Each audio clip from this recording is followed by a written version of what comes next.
So she lived in the forest, that woman, that priest, and she had only one breast, like one breast in the middle of the chest. So all the people that went to her to see her often went through similar rituals. Similar They ritual. have to stay in the forest for 7 days. Naked. Eating leaves and fruits for 7 days. Wow. And then after 7 days, you appear before her. That was the ritual. And it was like everyone had to go through that. So there were many people there. So she said when she appeared, when she came to her, she looked at that witch, that priest looked at my mother and said, "Go away, I will not help you." So she has been in the forest for 7 days. And now she's walking away. She says this, now this is what she told me. She said, as she was going away, she looked in the sky and saw a sign, something that told her that she has a son. She doesn't know what told. So she walks back to the place where they register. And she tells them, please, I want to go and try again. Then they tell her, but also, if you try again, you have to go again through another 7 days. Now, the 7 days she went through, and then she went another 7 days, that's 14 days. Later, I'll be sharing with you, when I was sick, my deliverance, I had to go through the same cycle of being delivered. The 7 days and another 7 days, but now in the church setting. Because I want to tell people that salvation is free, but deliverance is a price. A price of consecration and being set apart. So she says that, so the second time, the next 7 days, she goes to appear. And when the priestess saw her, said, you are back. You are back. Then my mother tells me, said, okay, I'm back, but you need to help me.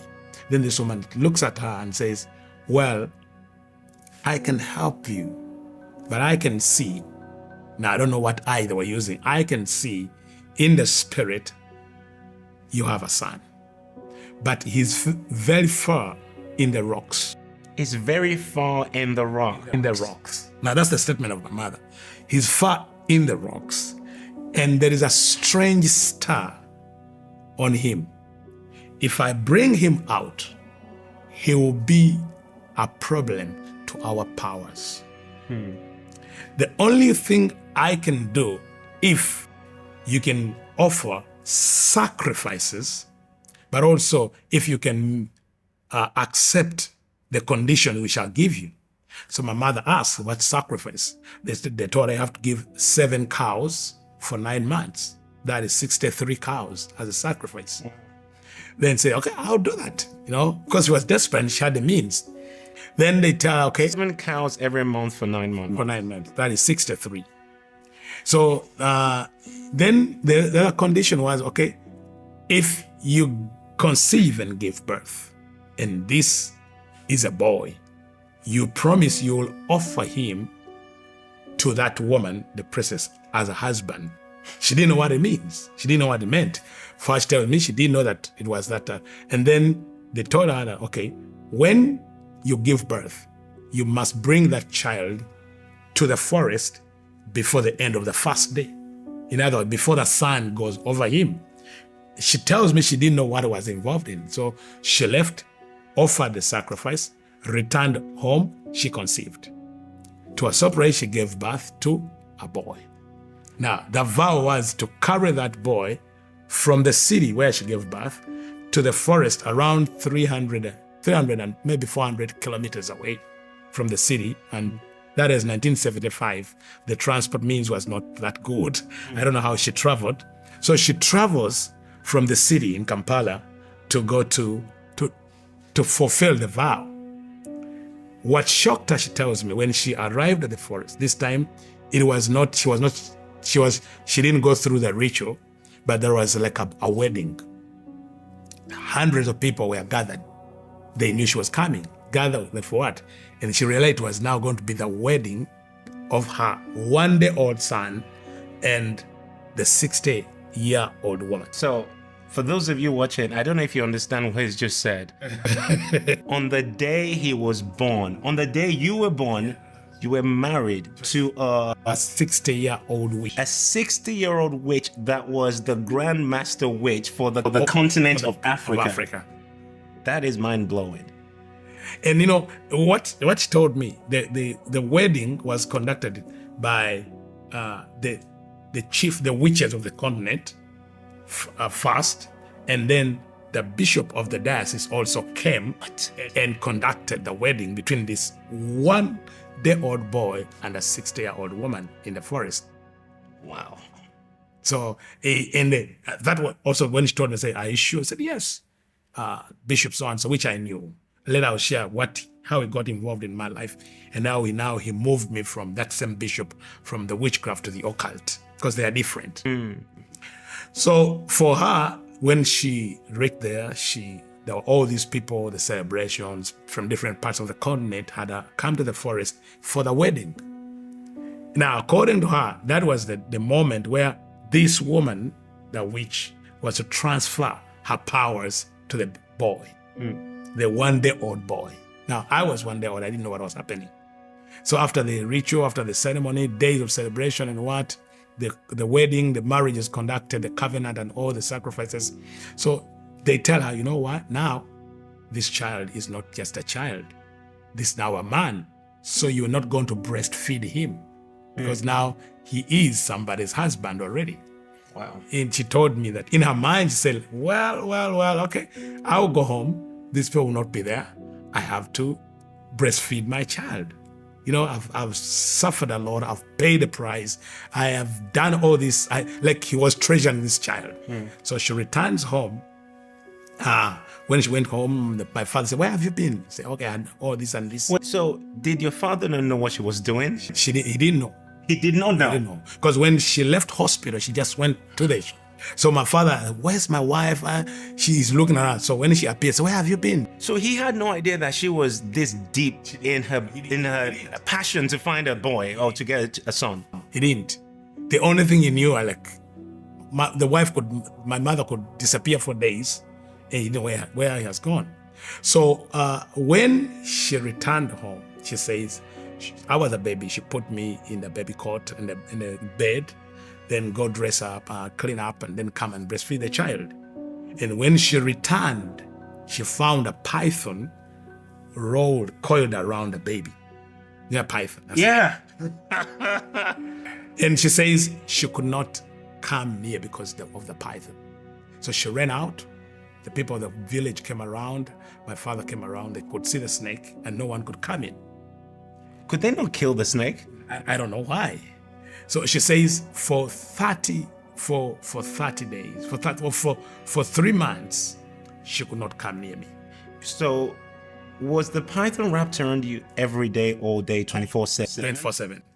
So she says she didn't breastfeed me. She didn't come near me. And the whole village could come and just peep in. And then there was rumors around that this woman gave birth to a child and a snake. Now, I heard those rumors when I was growing up. It was the talk of the town in their community. You know, that child is a twin. They could say, he's a twin. He was born with a snake. But my mother says, no, she didn't give birth to a snake. The snake just came when she came back to the house. Now, I don't understand how this was done. So after 3 months, my father left. Now, he picked the 6 girls and left the home. She remained alone. And because of that, my mother got a mental breakdown. So she was not like a mad woman in the community. So she's left alone with a child, a demon child, with a brother who was living with her. Now the husband, my father, and the children left, so she's deserted.